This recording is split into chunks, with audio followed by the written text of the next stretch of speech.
Olá pessoal dos métodos e técnicas da pesquisa e demais outros que possam vir a assistir este vídeo. Espero ser disciplinado para não fazer vídeos muito longos ou extremamente longos. Então,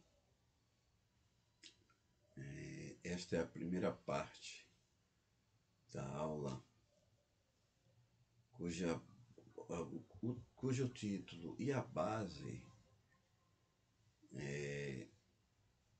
são as fontes históricas e seu lugar de produção, uma obra do professor José da Assunção Barros, publicada em 2020, que vai nos ajudar sobremaneira a entender o trabalho de compreender, a tarefa de compreender as fontes históricas, elementos cruciais para o trabalho do historiador.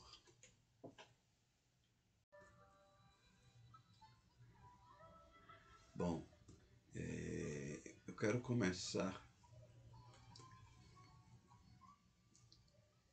pela contracapa da obra, que o professor Barros, retoma mais ou menos o que ele propôs no texto anterior, no livro anterior, que são as fontes históricas e introdução aos seus usos. E aqui nesse segundo livro da série, ele escreve a contracapa, retoma uma espécie de síntese, não é, da proposta da série como um todo. Então, na contracapa está escrito assim: as fontes históricas constituem o cerne da operação historiográfica. É através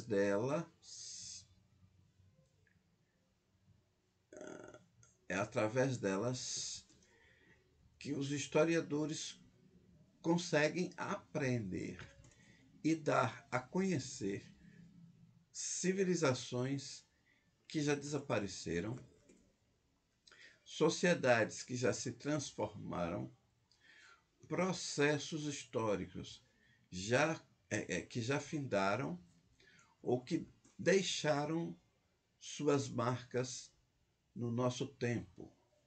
Com a fonte histórica, um historiador faz a sua viagem no tempo a outras épocas, a mundos sociais que não poderia conhecer de nenhuma outra forma se estes não tivessem nos deixado resíduos de sua presença ao longo da história humana, Bom, aqui ele vai fazer, evidentemente. Então, observem, a fonte histórica é o elemento chave para a pesquisa histórica. Mas como já dissemos em aulas anteriores, presenciais ou não,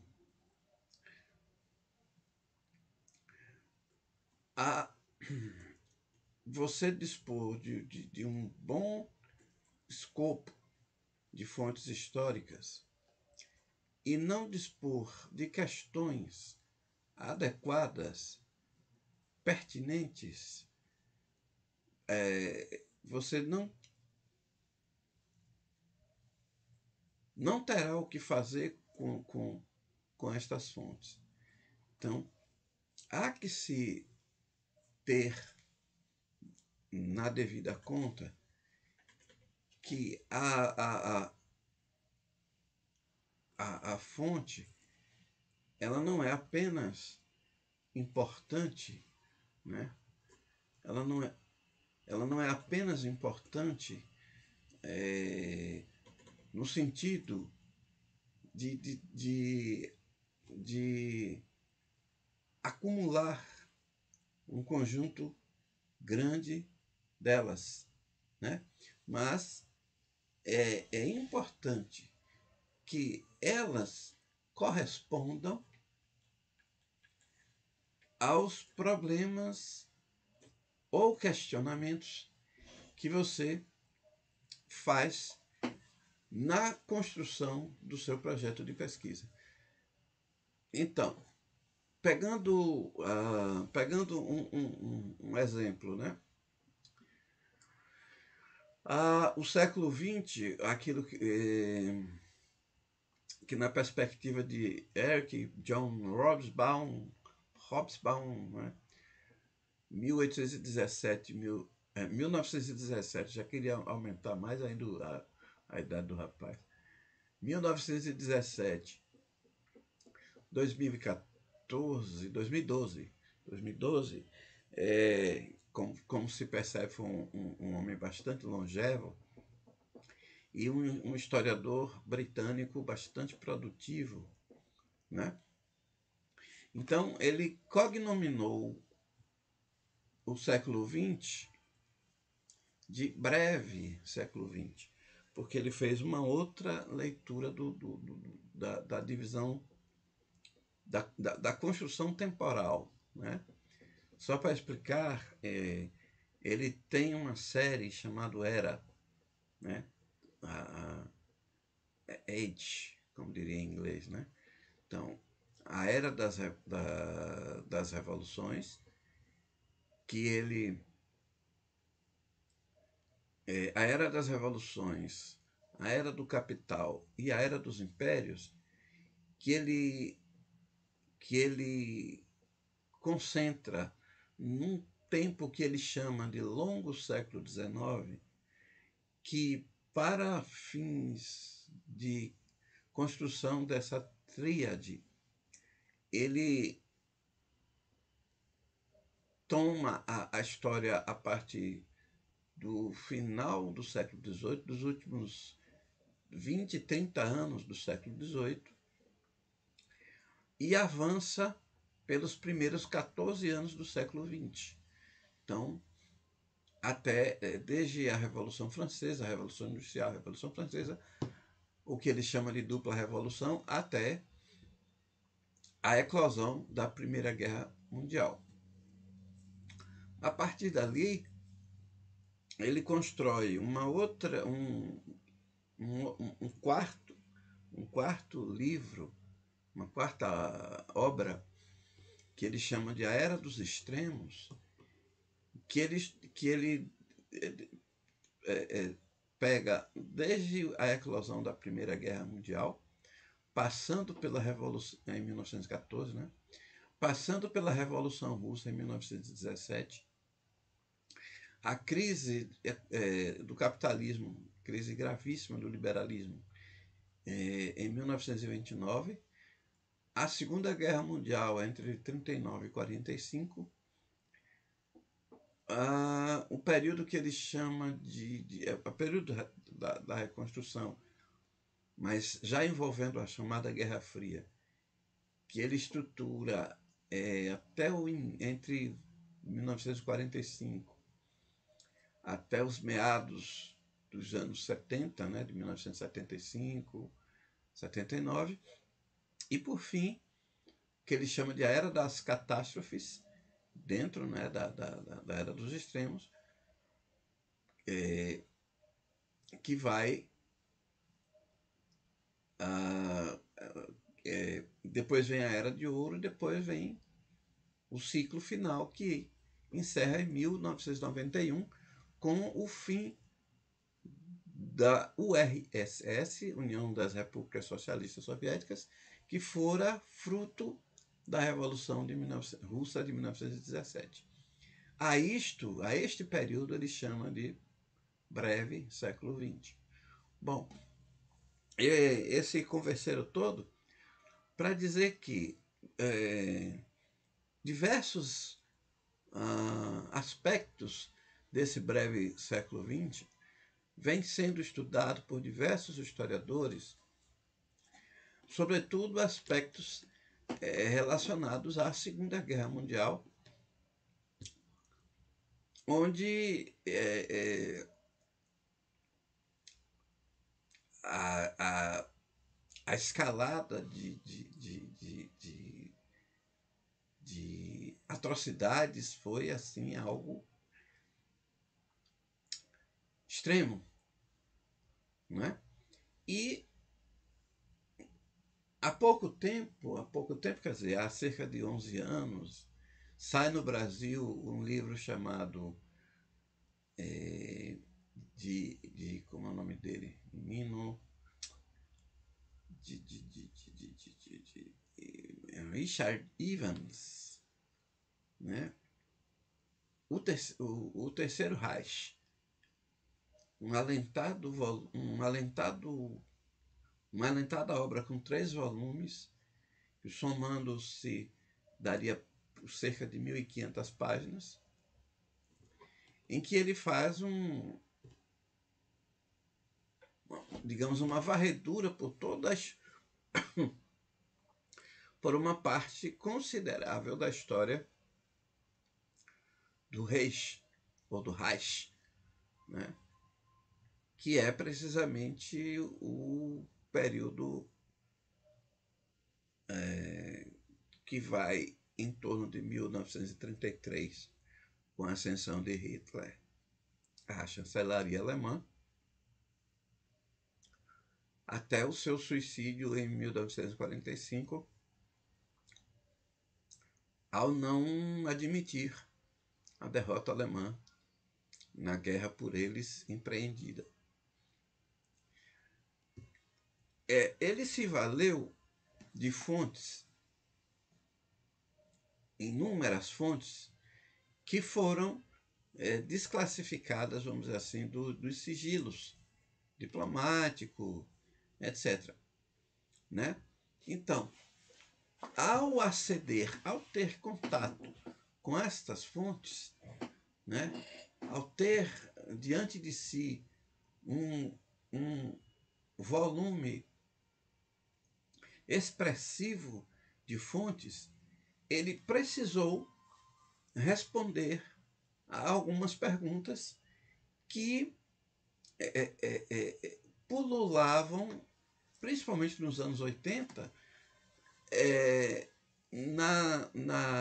na academia, quando alguns historiadores que foram denominados de negacionistas começavam a questionar a existência real do Holocausto, dos holocaustos, dos campos de concentração, né? Dos extermínios em série, né? Em escala industrial. Então, com esse negacionismo tomando corpo entre alguns historiadores europeus, o Richard Evans precisou, ao tomar contato com todo esse material, fazer-lhes perguntas, né, adequadas para poder extrair daquele grande volume de fontes as respostas que, digamos assim, confrontariam com os diversos textos e, enfim, materiais produzidos pelos chamados negacionistas. Inclusive, ele escreve um outro livro,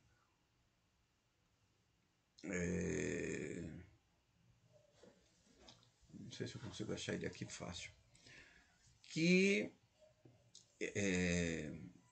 ele faz uma espécie de memória, né, da pesquisa que ele fez para chegar ao objetivo de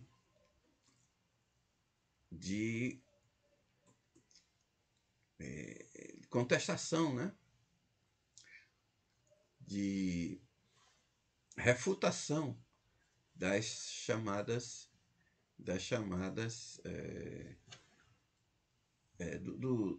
do crescente negacionismo em torno dos elementos mais traumáticos, vamos dizer assim, que constituíram a Segunda Guerra Mundial. Tomado. Bom, então, eu dei uma pausa aqui para procurar o livro. O livro chama-se Terceiro Reich na História e na Memória. Ó, quem tiver interesse em estudar a Segunda Guerra, tá?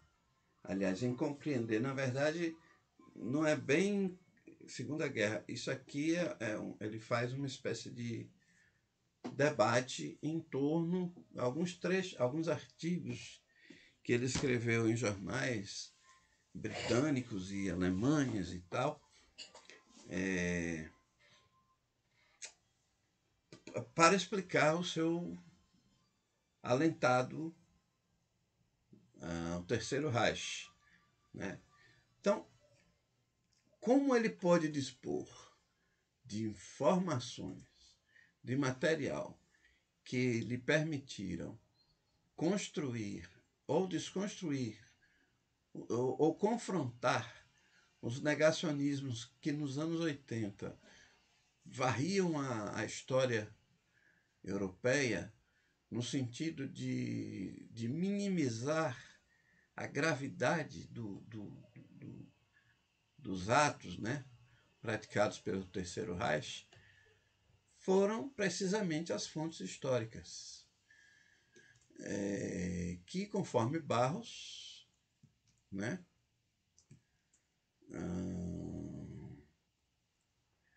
as fontes históricas constituem, de novo, o cerne da operação historiográfica. Aqui ele retoma, né, a capa. Nelas, o passado se faz presente de uma nova maneira, desde que, olá, as indaguemos a partir dos problemas históricos adequados e que saibamos compreendê-las a partir de uma dialética que envolve o tempo do próprio historiador que a investiga e o tempo da história que é investigada. Sim, uma fonte histórica, prossegue Barros, é um pedaço do passado, não apenas porque fala sobre o passado a partir de uma determinada perspectiva, mas também porque é um objeto material ou imaterial oriundo do passado e que permaneceu no presente. Prossegue ele. Se olharmos para um diário antigo, elaborado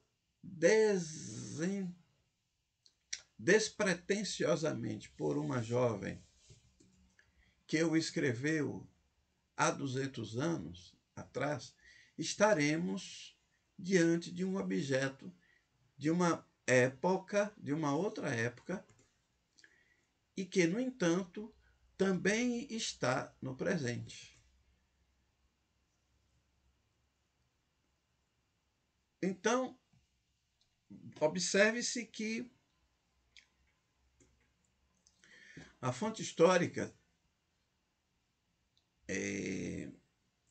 tudo, na verdade, é passível de tornar-se fonte histórica, desde que, conforme o próprio texto citado acima, se faça a pergunta adequada: se se adeque ao problema levantado na construção do projeto de pesquisa.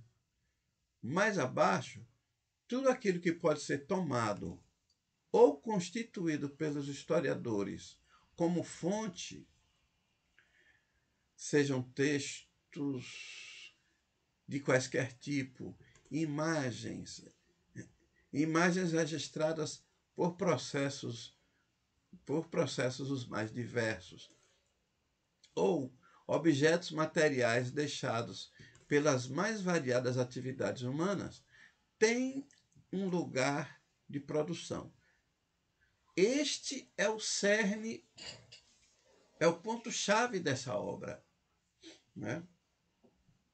O José da Assunção Barros pretende demonstrar que uma produção, uma fonte, ela é construída e constituída sob determinadas circunstâncias e situações. Então, durante toda a primeira parte desta obra, ele vai procurar fazer esta aproximação, explicar esta formulação, para que possamos entender que, mesmo sabendo, mesmo entendendo que qualquer elemento textual ou imagético, ou de qualquer outra natureza, pode ser tomada pelo historiador como fonte para a sua pesquisa e para que compreenda o objeto da sua investigação, não é produzida de forma aleatória. Prossegue ele aqui. Quando olhamos para um texto ou objeto como fonte histórica, precisamos imediatamente enxergar nelas o lugar que as produziu. O feixe, entre hífens, entre travessões, o feixe de fatores e elementos que tornaram possível aquele objeto ou aquele texto, a sociedade que se mostra através desta fonte, o processo que se deixa entrever por meio do resíduo ou do sintoma que está materializado à nossa frente, sob formas as mais diversas. Então, lugar de produção, na verdade, pode ser o lugar do ponto de vista da compreensão espacial, né? Como também pode ser a cultura, pode ser as ideias que circulavam num determinado momento histórico, né? As circunstâncias, né, que levaram a tal e qual texto ou matéria de jornal ou reportagem de televisão ou programas de podcast, né, a serem produzidos. Isso, falando em programa de podcast, já estou falando de coisas mais de agora, né, nos últimos 10 anos, talvez. A mesma sujeição, voltando a Barros, a mesma sujeição a um lugar físico, temporal, social, cultural, histórico, ocorre com qualquer intelectual, artista, escritor ou autor de textos, mesmo que estes sejam manuscritos sem maiores pretensões, tais como os diários íntimos escritos por um indivíduo desconhecido ou as cartas trocadas entre pessoas comuns, A Companhia das Letras, por exemplo, eu acho que a Companhia das Letras, se não me engano, publicou uma série de cartas trocadas entre, meu Deus do céu, Barão de Mauá,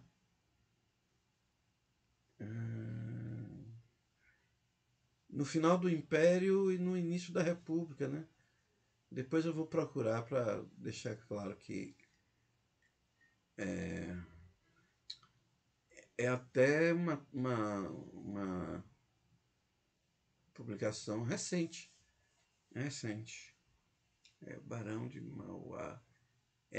São cartas diplomáticas, né, que revelam do final do século XIX, início do século XVIII, do século XX, que expressam não só as relações internacionais que eram estabelecidas entre o Brasil e outros países, né, do mundo, mas também mostra os temores, né, do embaixador, né, os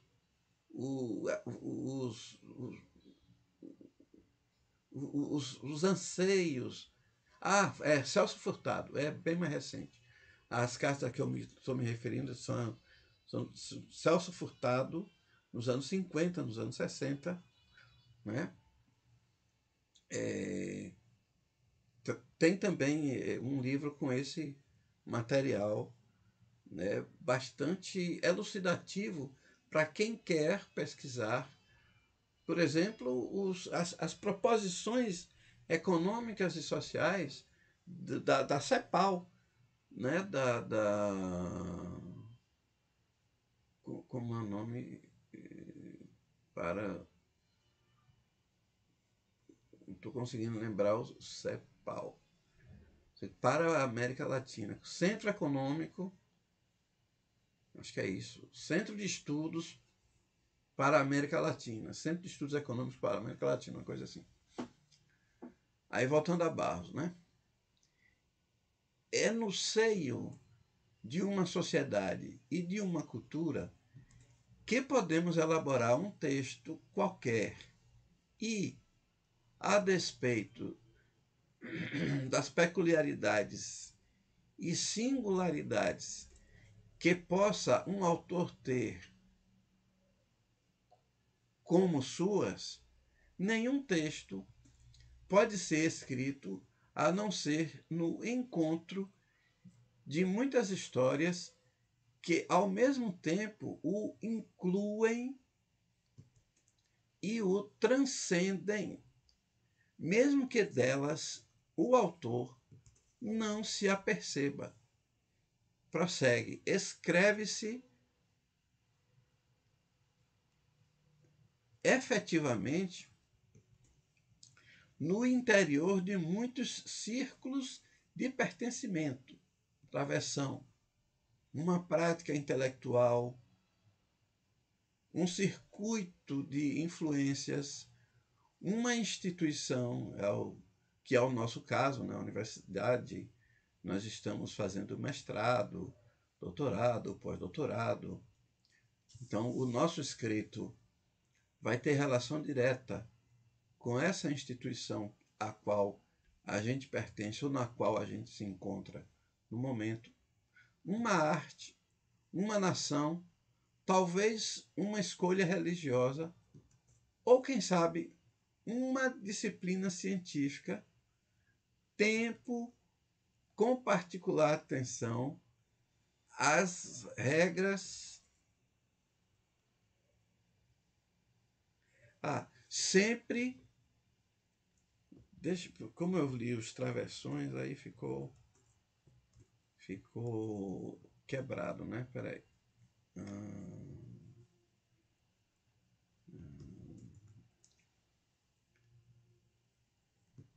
Sempre pode ser escrito a não ser no encontro de muitas histórias e ao mesmo tempo incluem aqui. Aqui. Escreve-se efetivamente no interior de muitos círculos de pertencimento,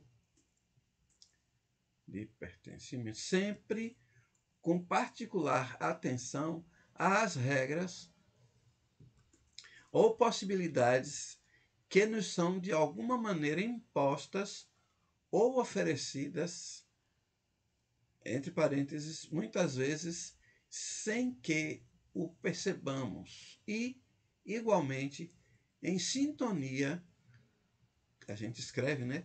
Em sintonia com muitas práticas e modos de escrever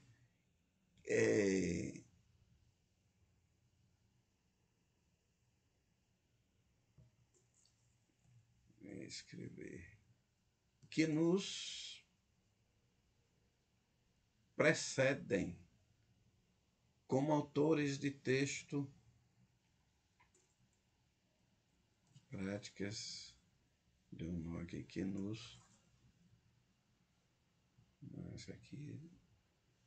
que nos precedem como autores de um texto, ok? Barros prossegue, isso aqui é o que? Nota 14.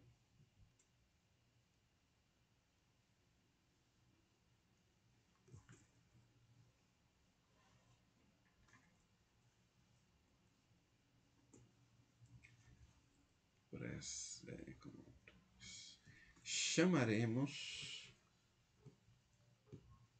mudou de linha aqui, chamaremos a este lugar de onde se escreve um texto, acompanhando um conceito que já se tornou bastante operacional na historiografia, de lugar de produção. Que ele bota a segunda nota, que a segunda nota é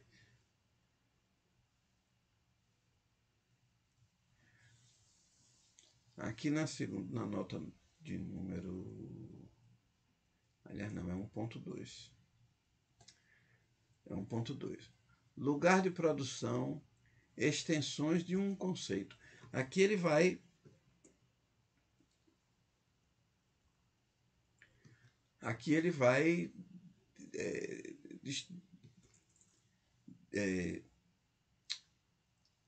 ampliar, né, a discussão, estabelecendo alguns marcos, né? Então, segue Barros dizendo o seguinte: podemos estender a noção de lugar de produção, com todas as suas implicações e potencialidades, para quaisquer tipos de textos, objetos ou realizações humanas, em uma palavra,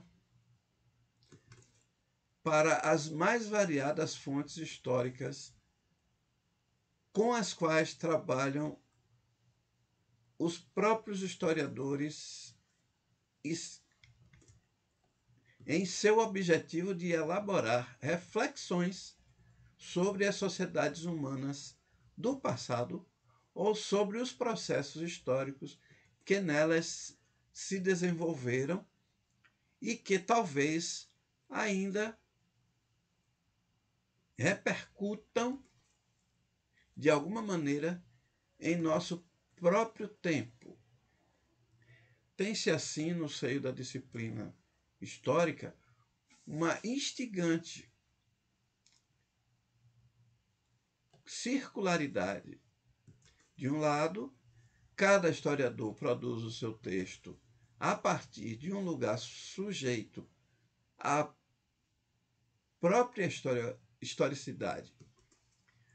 De outro lado, também tem o seu próprio lugar de produção, as diversas fontes históricas das quais os historiadores lançam mão em seus esforços de alcançar outros tempos. Tratem-se de cartas, inventários, documentos de arquivos, editos governamentais, jornais, relatos de viagem, processos criminais, objetos materiais ou quaisquer outros tipos de fontes. O texto historiográfico prossegue Barros, desta maneira, elaborado em um lugar de produção específico. Aí ele entre parênteses, depois ele joga aspas, né? O lugar de produção do próprio historiador, fecha parênteses, e a partir da análise sistemática de textos ou objetos relacionados a outros lugares de produção, as fontes históricas. Só para chamar a atenção de vocês, principalmente meu povo aqui da pesquisa histórica, veja, grande parte de vocês vai trabalhar ou está desenvolvendo, aprimorando os seus projetos, tomando como objetos de estudo, quem já conseguiu definir isso, né?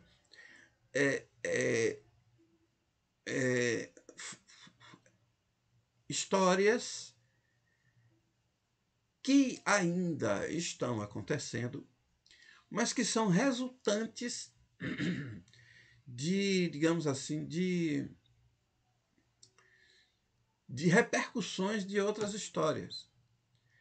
Então, por exemplo, tem um grupo de vocês que pretende, tem como objeto o estudo, a compreensão da Lei 10.639/03. Dessa vez eu acertei, viu? E vejam, só que o que vocês querem, principalmente o pessoal da pedagogia, que é a maioria, diga-se de passagem, é pensar a execução da lei. Ou seja, nesses 20 anos, como é que ela tem sido recebida, como é que ela tem sido aplicada. Disse a vocês na última aula que este é um objeto muito mais afeito à sociologia. O que vocês devem pensar, devem procurar, é historicizar essa lei. Como se chegou a ela? Quais os debates que se empreenderam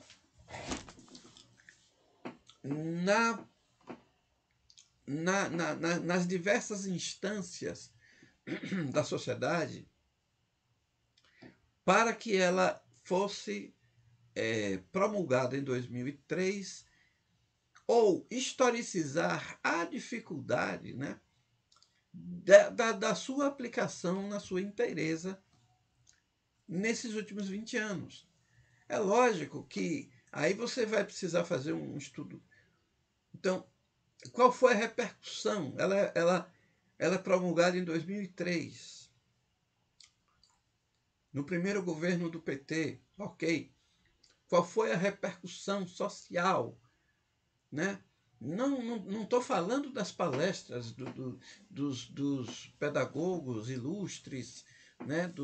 Dos congressos educacionais, pedagógicos, que aplaudiam efusivamente a lei. Não houve nenhuma crítica à forma como ela foi construída, não houve nenhum contraponto. Não estou falando nem de recusa, né? Não estou falando nem da recusa da lei em si, mas da exequibilidade mesmo. Então é isso que vocês têm que fazer, historicizar. E pensar no lugar de...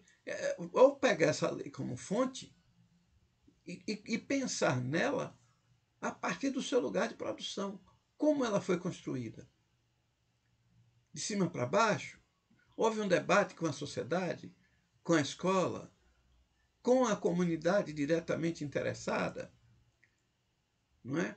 Quais foram os deputados, os senadores, quais foram as alas da esquerda, os setores da esquerda que se interessaram, que se dispuseram a formatar o projeto de lei e encaminhar para a discussão no Congresso, como se deu essa discussão nas comissões. Então, para nós que estamos em história, o que importa nesse estágio, nessa discussão, por exemplo, da Lei 10.639, ou a outra, que essa eu não sei dizer qual é, que é, acho que de 2008, que amplia, ela não altera, ela amplia, aliás, ela não substitui, ela amplia, né? Então, o que leva, por exemplo, qual foi a discussão que se estabeleceu na sociedade para que culturas indígenas, povos indígenas, entrassem no escopo dessa lei e por que não entrou logo em 2003? Percebem? Então, esta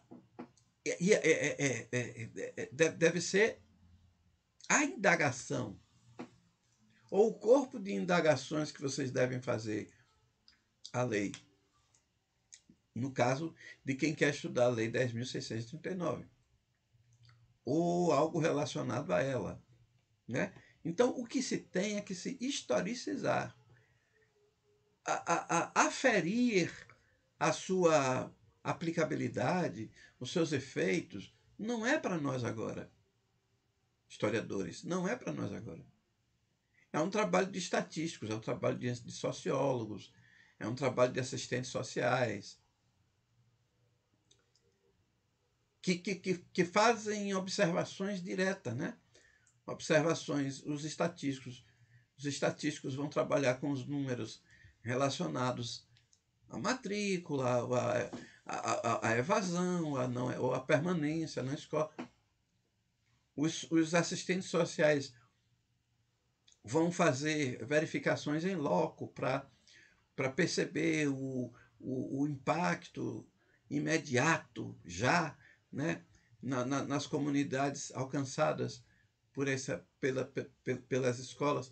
Os sociólogos vão procurar perceber como a sociedade, digamos, está sendo impactada, mudada, né? A participação desses elementos que estão envolvidos na Lei 10.639 na interação com a sociedade. E o nosso trabalho é historicizar. Então, essa percepção que a maioria de vocês quer ter não será para nós agora, será para historiadores, sei lá, de daqui a 20, 30 anos. Não é?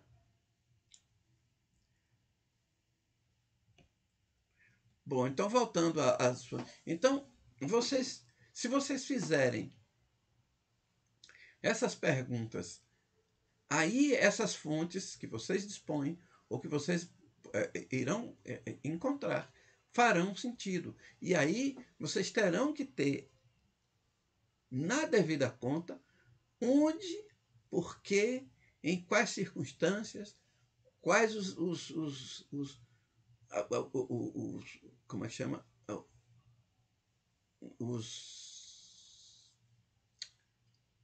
As influências, né, políticas, sociais, econômicas, culturais, que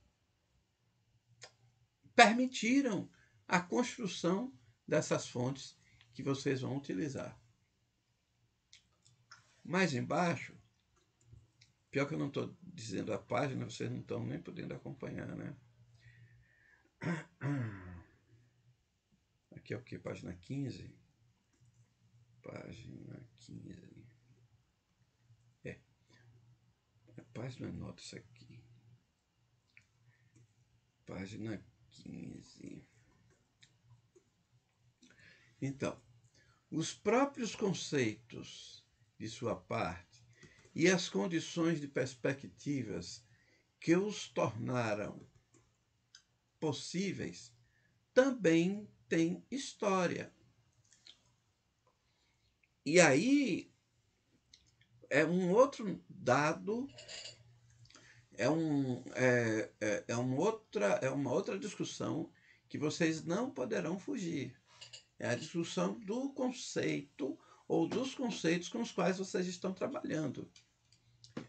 Agora nós estamos trabalhando com o conceito de fontes, estamos trabalhando com o conceito de lugar de produção, mas vocês também terão que trabalhar com e elucidar, né, e deixar bem claro os conceitos que vocês vão construir,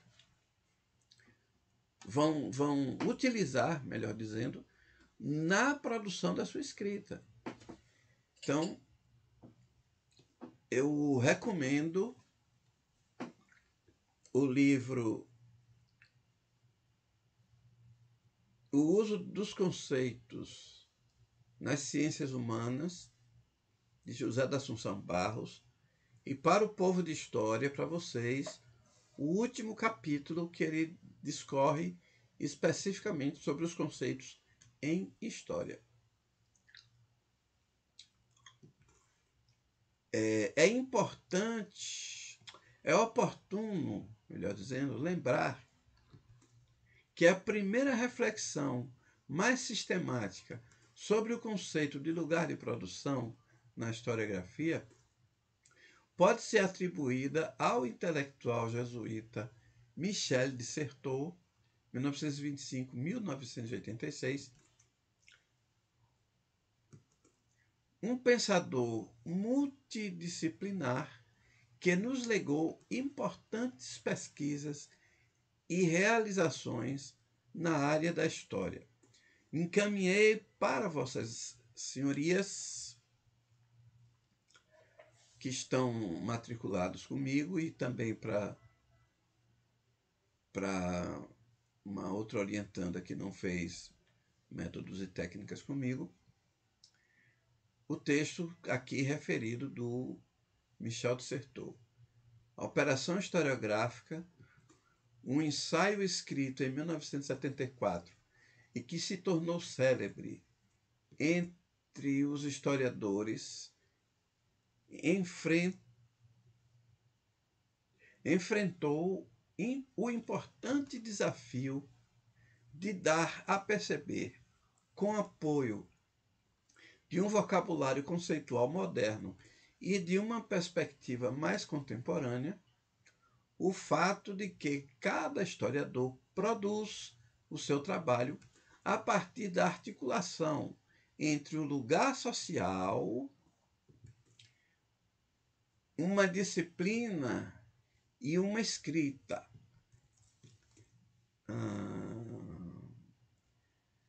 Então, eu encaminhei para vocês, para a leitura complementar,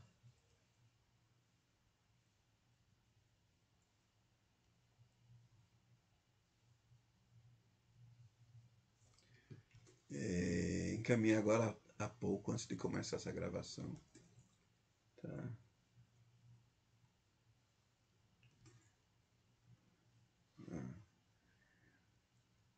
Na nota 6, isso aqui eu separei para vocês, passagens destacando a importância do lugar do historiador na produção do texto historiográfico podem ser encontradas tanto na Apologia da História de Mark Bloch, 1941-1942, que começa por definir a história como a ciência dos homens no tempo e mais tarde no espaço, como em alguns textos reunidos na coletânea Combates pela História, de Lucien Febvre, 1953.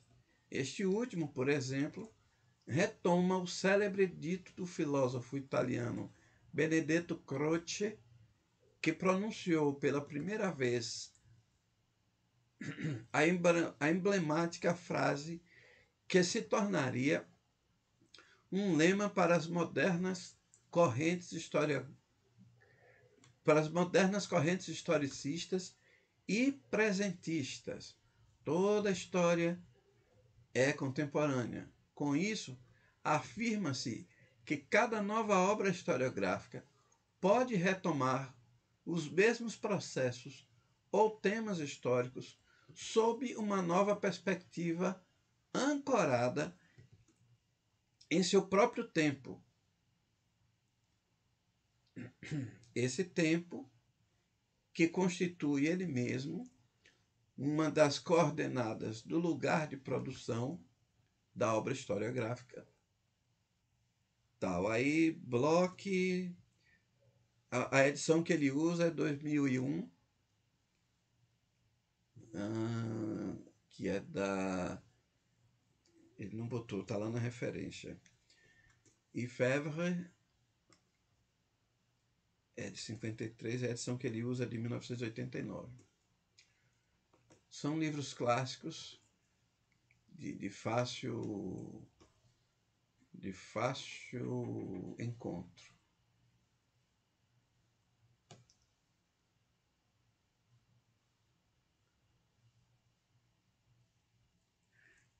Aqui vem. Que página é essa aqui?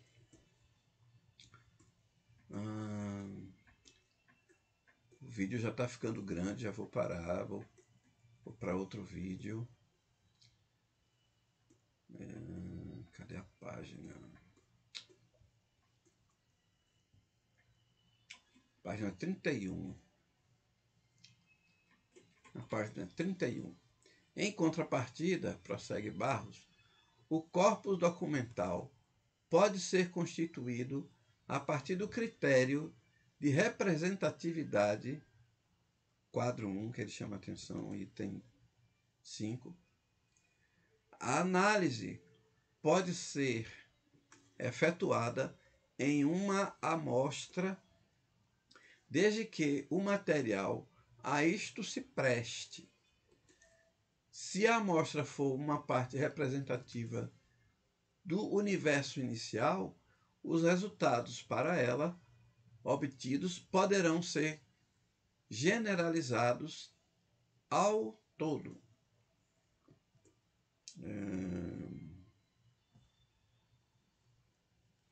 Por exemplo, colocamos como problema, prossegue ele, a identificação das principais características estéticas da pintura renascentista, para que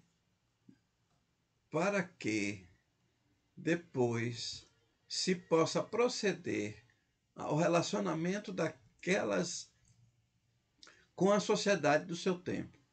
Seria praticamente impossível, seria praticamente inviável, outra versão, ou desnecessariamente exaustivo, proceder à coleta de todos os documentos pictóricos da época, ou seja, de todas as obras pintadas pela totalidade dos pintores renascentistas.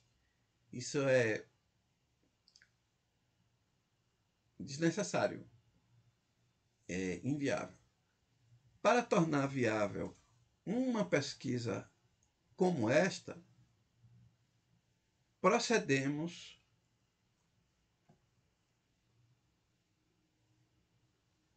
à constituição de uma amostragem, reconhecendo 200 obras significativas, verificamos se certas características predominam. Página 32. Predominam no conjunto da maneira que possam ser generalizadas como aspectos comuns a toda a produção renascentista. É lógico que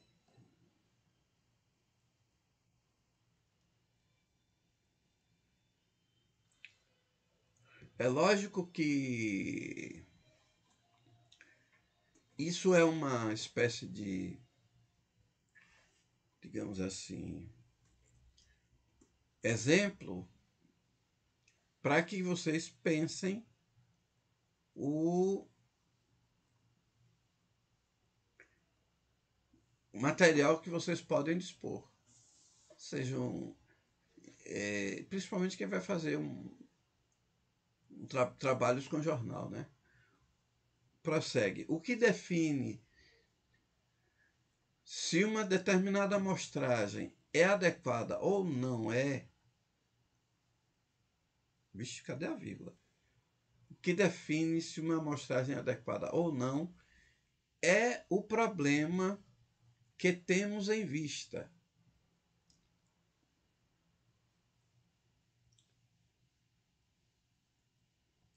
Um balde de água do mar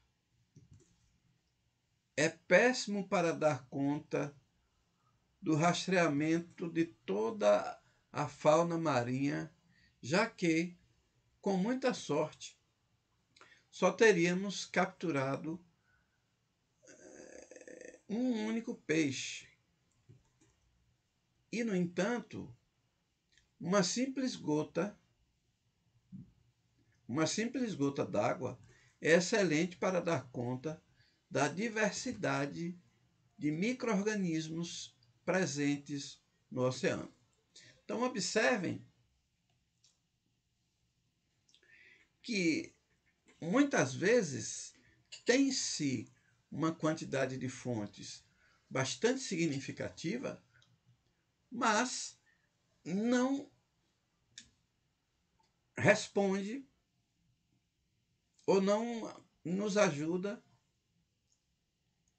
a compreender o objeto que nós nos empenhamos a compreender.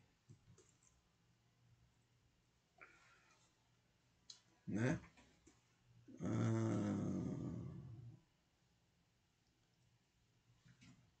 Vamos adiante. Aqui já estou na nota 59, que foi isso aqui.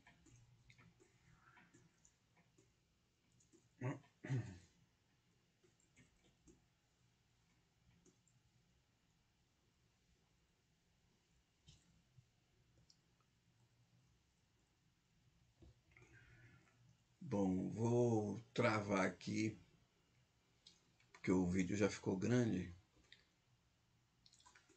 E vou para a segunda parte da aula.